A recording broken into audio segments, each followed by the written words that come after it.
Hello everyone. Today I will make an introductory first lesson about top laning in general.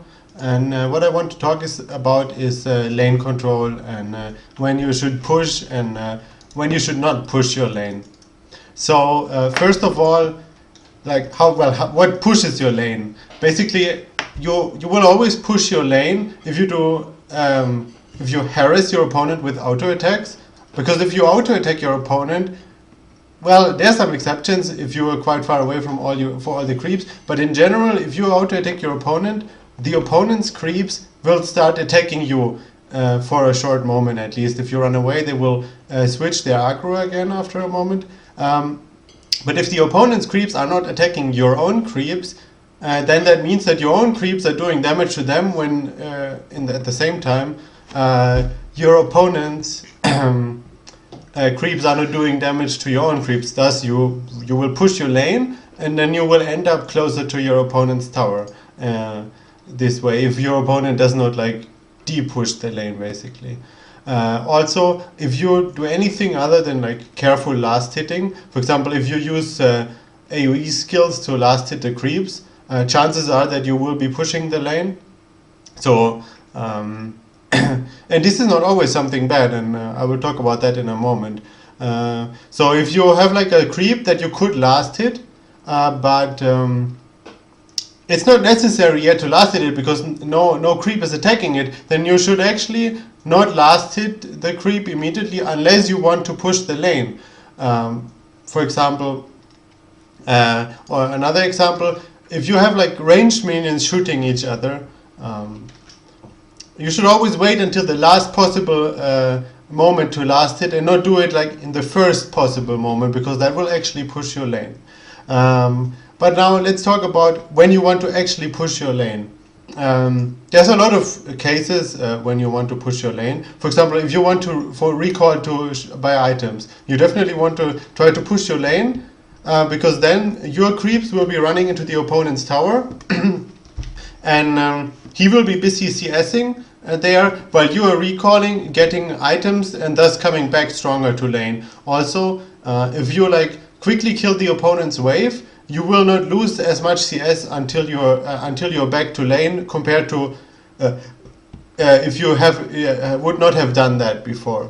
Another thing, this is situational. If you push your lane, you often will be able to deny CS for the opponent because it's with many champions, especially early on, it's very hard to last it under tower. For example, like Ryze, Elise to an extent, like if she can go into melee form, then it's actually not very hard, but her auto attack damage is pretty crappy. Malphite is very bad at last hitting under the tower, and he has to use up his mana if he wants to get last hits there. So by pushing a lane, you potentially deny your opponent's CS.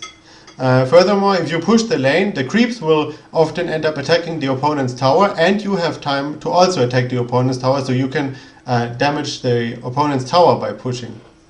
Another thing is, this depends a bit on situation, but oftentimes if you push the lane, you will have an easier time harassing your opponent, because if there's more of his creeps and less of your own, then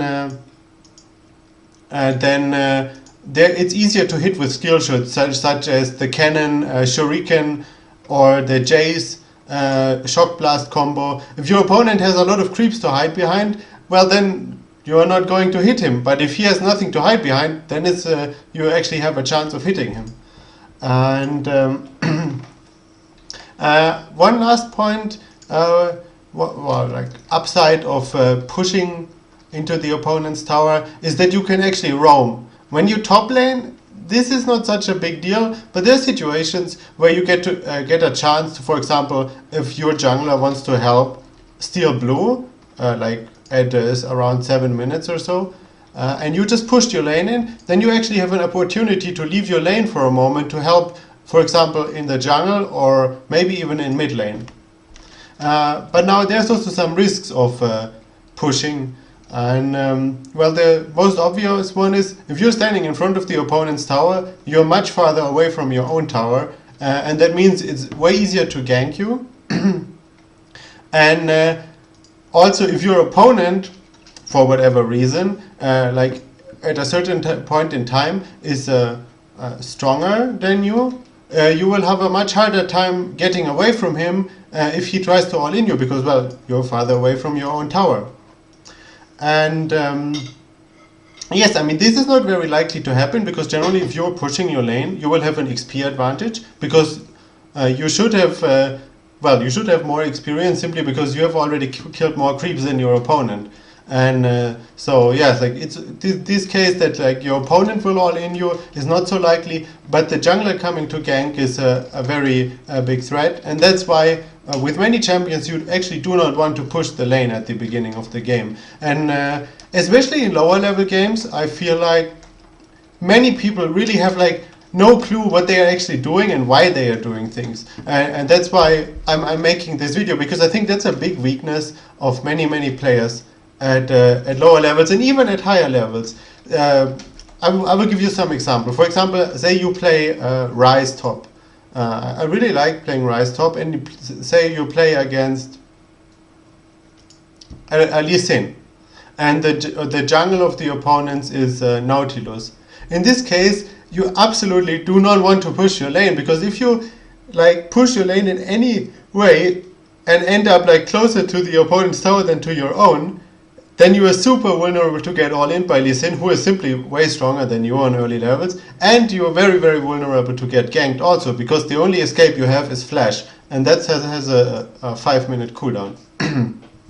So yeah, in this case, all you want to do is careful last hitting. Very important, do not auto-attack your opponent if creeps are nearby, because if you auto-attack him and you're thinking like, yes, I get some free damage in here, well, what you're actually doing is you're pushing the lane by auto-attacking him, and thus, well, you will be more vulnerable to ganks. And honestly, the auto-attack damage from Rise is pretty laughable. So yeah, that's actually a mistake I made at first, that I like tried to harass my opponent with auto-attacks if it was like a melee bruiser.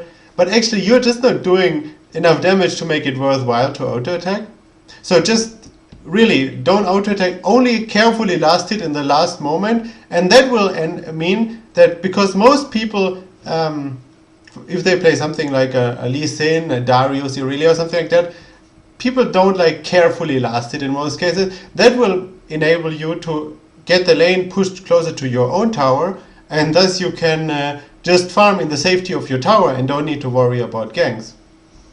Now, one thing, if your opponent is actually pushing the lane very heavily, you need to like counteract that, because you don't want to have like a huge creep wave at your tower, because then if you, for example, get tower dived and killed, or even if they like trade kills with you, like one of them dies, you die, you lose a lot of CS. So you don't want like a fast pushing, like a very big wave that pushes into your tower. You want like a little bit in front of your tower. So if you see that your opponent is heavily pushing the lane, you should also be auto-attacking the creeps, and just like try to keep account of the creeps that you have, and compared to the amount of creeps he has, and just like leave like 1 or 2 more of his creeps or minions, whatever they are called, compared to your own.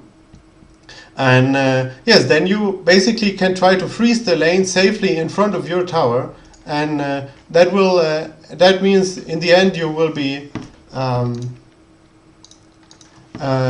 able to farm relatively safely. But there's also cases where like getting the lane pushed into your tower is pretty bad actually. For example, if your opponent has a ward, and you're both playing like skill shot based champions, let's say Cannon against Jace.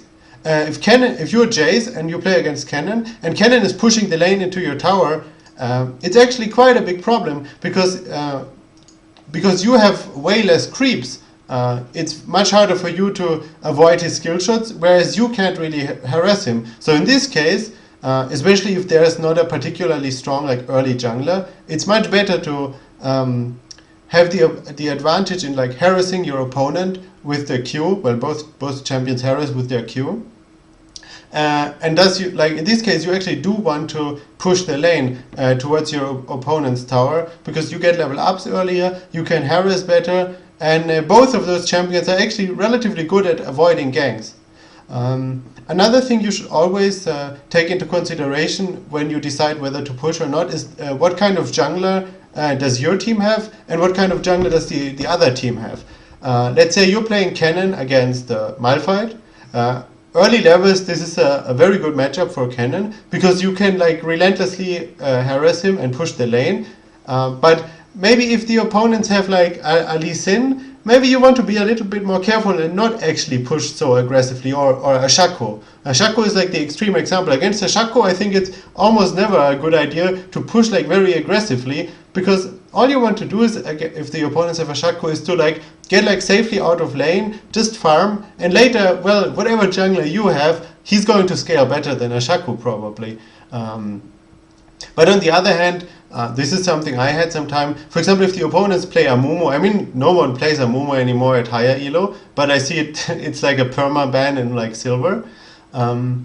If the opponents have an Amumu and a Malphite, for example, Malphite top, Amumu jungle, that's like silver elo, and you have Cannon, you can like push super relentlessly, because those two guys will never ever kill you. If you have flash up, you can always escape from a gank.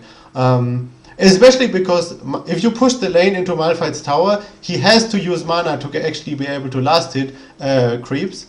And by pushing into his tower, you will actually force him to drain his mana very quickly, and thus he doesn't even actually have mana to do much when there's a gank coming. And yeah, like in this kind of situation, it's very good to push the lane. So like basically what I recommend you to do is really think about, like, when you pick your champion, and then when you see in the loading screen, what jungler do I have, what jungler do they have, what champion am I laning against, think about, like, do I actually want to push the lane early on, or do I just want to farm and wait whether my own jungler comes to gank, or like, just like see what happens.